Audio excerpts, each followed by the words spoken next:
everybody, it's Stanley here from Lion's Tooth Wellness, and I'm going to demonstrate how to make an infused oil for you today. So infused oils can be used for lots of different things. You can use it even as a food for salad dressing. You can use it as body oil, massage oil. You can add it to salves, balms, lotions. You can use oils for, again, topical or internal use depending on how you want to use them. So very versatile. As far as the kinds of oils you can use, you can basically infuse any oil, any herb into any oil. I prefer to use the hardier, more shelf-stable oils, for instance, extra virgin or organic always for everything that we use. But olive oil, extra virgin olive oil. But today I decided I'm going to use extra virgin organic coconut oil. It's not liquid at room temperature unless you live in a really warm climate. So I had to melt mine, which is right here, just under low temperature, just so I got it to a liquid. So it will solidify if you're in a cooler zone, but we'll get to that point of the demo in a moment as far as how to work with this more solid oil. So really any oil goes, but again, the more shelf-stable ones are the olive oils, the coconut oils, and then from there on you're kind of taking a little bit of a risk just because some oils will go rancid more easily, but you can do almond, avocado, sesame, you name it, you can infuse your herbs into it. So today we're going to work with fresh violet. You want to make sure to get your mason jar ready, whatever size you choose. We're doing the folk method of infusing here, so there isn't any specific size you need to follow for this recipe. So whatever size you want to use, get your label on here. So I've labeled this fresh violet.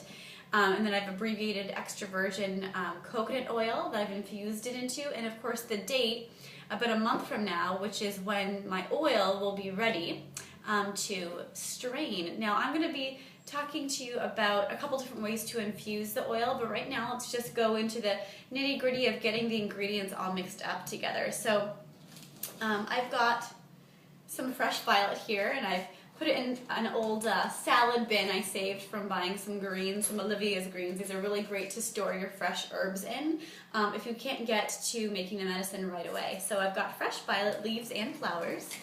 So basically what I'm going to do is just grab a handful of them. And because these are such a delicate plant and flower, that I can just kind of break them open with my fingers. I don't need to use scissors or a knife. And just really put intention into it and be grateful as I'm making this, and put my own love and hopes for what I'm going to be using this oil for, because our consciousness, our awareness, our love, our good thoughts and affirmations are just as important to add to our medicine making than just the plant material itself. And it's of course important to honor the plant and its spirit and its potent medicine that it offers us.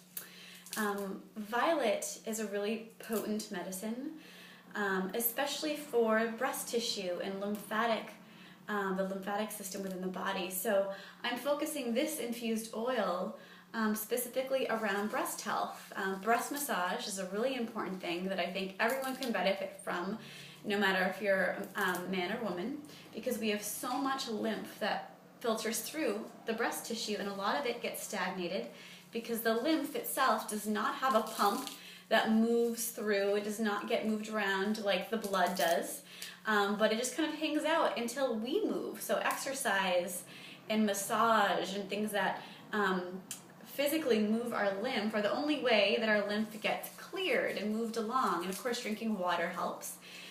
So the more touch we give our breast tissue, the more massage we really give our whole body, the better. And violet's extra little medicinal twist and magical twist is that it helps to release blockages in the lymph, but also helps to dissolve growths in the body. So whatever might be going on in the breast tissue, maybe you have a history of fibroids or a little cyst growing on in the breast. You can also use this infused oil as a belly massage or a reproductive lower abdominal massage, because it can help to break up uterine fibroids and uterine cysts as well. So this is a really fantastic, very potent medicine for dissolving growths of all kinds. And it's just a very soothing, lovely skin soother for really any area of the skin. So violet is just such a magical and potent plant. So beautiful. A wonderful green just to eat throughout the spring as well, especially now because it's so much more tender and sweet. Typically you find the purple or light purple or white flowers. So really I'm just filling this all the way to the top, pulling out pine needles that I find along the way, giving it thanks, sending my love into it, honoring the amazing green nation that is so available to us and so willing to help us. A few more handfuls here. Fresh is always best. You can also infuse oils with dried plant material, but it's springtime here in New England, so I'm taking advantage of fresh stuff. So my intention for the coconut oil, because we're having some really warm days here in Newmarket, New Hampshire, is that I'm going to do a solar infusion. So that's literally what you think it is. It means using the sun to help break up the plant material within the oil and to help the oil absorb the medicinal properties of the violet leaves and flowers. So I'm basically, in a moment, after I continue to fill this up, I'm going to pour my oil in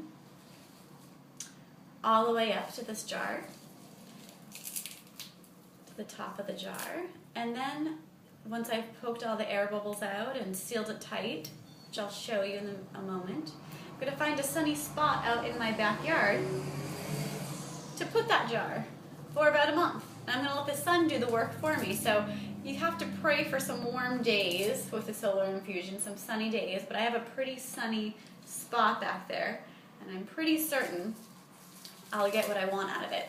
You can also do a crock pot method where you fill up your crock pot with water just about into an inch from the top of your mason jar and just submerge your jar into that warm water. Keep your crock pot set at just 100 degrees and under because you don't want to overcook your oil, and let that sit in there for a good 6 to 8 hours. That's kind of the quick method when I can't wait around for the month. You can certainly use the crock pot method that way, and giving your jar a good shake just with your hands, pulling it out of the crock pot and shaking it, kind of helping to break up the plant matter in the oil and help the extraction process, and then stick it back in for another couple hours. Making sure you're really monitoring the heat though, because you really don't want to go over 100 degrees. You will kill a lot of the components, constituents. You'll cook them out of the plant if you do so. So that is just about full. Got my coconut oil here, so I'm going to just pour it right in. Hopefully I melted enough. I may not have. I might have to. Yeah, I didn't quite melt enough, and that's okay. I can still finish the demo without it. So you'll want to fill the oil up to just about an inch from the top of your jar.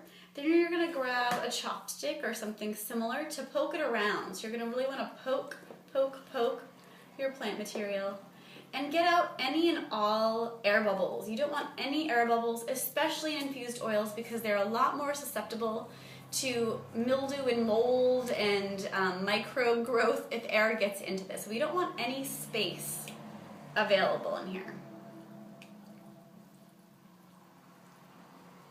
So as you can see, I'm going to need more oil here. I thought I had enough. But you'll want to fill the oil after you've popped all your air bubbles. You can actually give it a little slap on the bottom here. You're going to fill it all the way up to the tippy top, to the point where when you cap it, you are going to spill the oil over the top. And again, you're not going to have any air bubbles. It's like totally sealed shut. There might be a couple little stray ones, and that's okay, but you're totally sealing your jar completely shut. Then again, you can choose either method. I'm going to do the solar infusion where you find a super sunny spot to put this outside.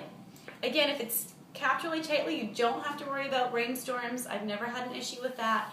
Again, going out and visiting your oil I would say at least, I like to do it once a day, at least once a week, to take it, shake it, wipe it off, wipe any dirt off and any condensation or moisture, and just give it some love, give it your good intention, continuing to honor and thank the plant matter that's in there for you. And then you will strain it in 6 to 8 weeks. So you, of course, you will have already marked that date on your label. Mine is going to be June 6th.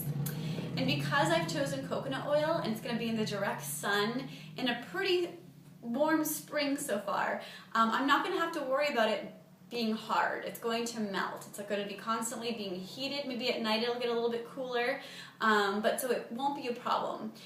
So you don't really have to think about that issue unless you're using coconut oil like me. You can use olive oil or, again, any other oil, being mindful of the shelf's stability rate is a little bit higher for olive oil and coconut oil.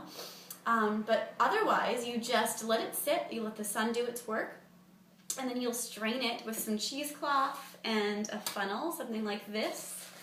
You can get cheesecloth at any grocery store. You just cut a big hunk, pretty thick, place it in the funnel here, and then have another mason jar, clean, sanitized, and ready to pour this into, making sure that none of the plant matter gets transferred, but it's all getting strained out from the cheesecloth. Then you will store your freshly pressed infused oil in a dark, cool place. You can even leave it in the fridge if you want, although I won't be doing that because I'm using coconut oil. It'll be hard to use. Although, an added perk, which is the reason why I was playing with coconut oil, is that it does go solid in cooler temperatures, and in that way, it becomes a balm. You don't have to add beeswax, you don't have to add any sort of thickener. It already is. So it's a lot more easily applied if you want you know, like an actual lip balm or salve type of consistency. Coconut oil will do that on its own in a specific temperature. So that's one of the perks of coconut oil, depending on why you are infusing your oil. So again, you can use a crock pot version, which is just submerging your mason jar 1 inch from the top in water that's being heated by your crock pot. You leave it on a temperature below 100 degrees.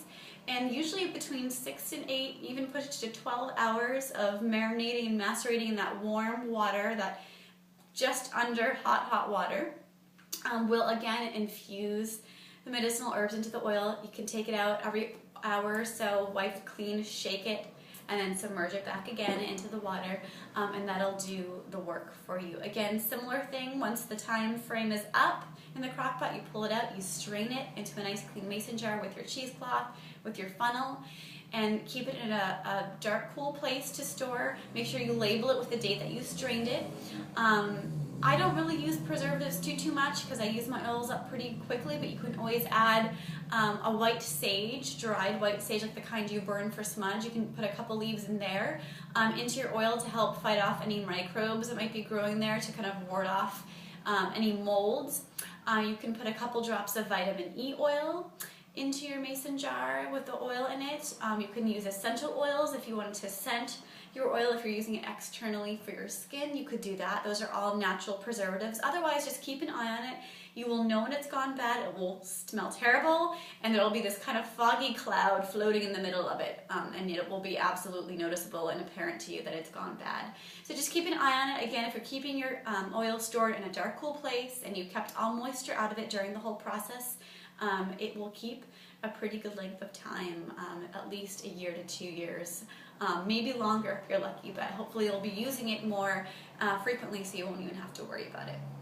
Thanks so much for tuning in on my folk tradition way of infusing oils. If you have any questions, please don't ever hesitate to contact me at lionstoothwellness.com. Have a beautiful day and happy oil infusing.